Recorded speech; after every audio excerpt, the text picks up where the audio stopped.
Hello everybody, this is Sonya. I thought I'd take it upon myself to go and have a look myself and see about the Mod Podge, because I know I asked you about it when I was doing these tutorials. So, I read it. That's the way to deal with these things, isn't it? Read the instructions, which we never do.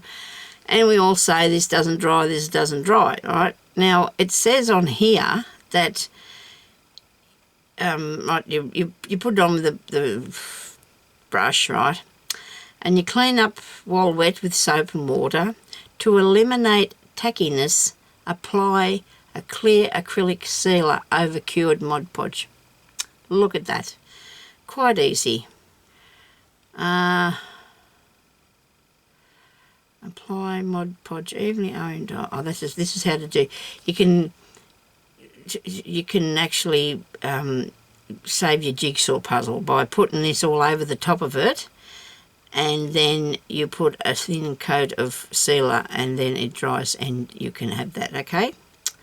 So when you do use this, and so it won't be tacky, which it still is a bit, you're supposed to apply a acrylic sealer over cured Mod Podge.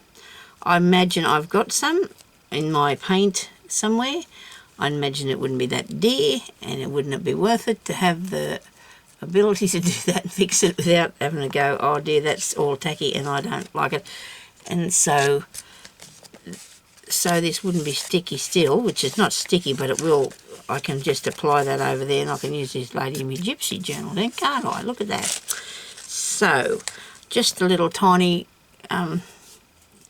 idea for that.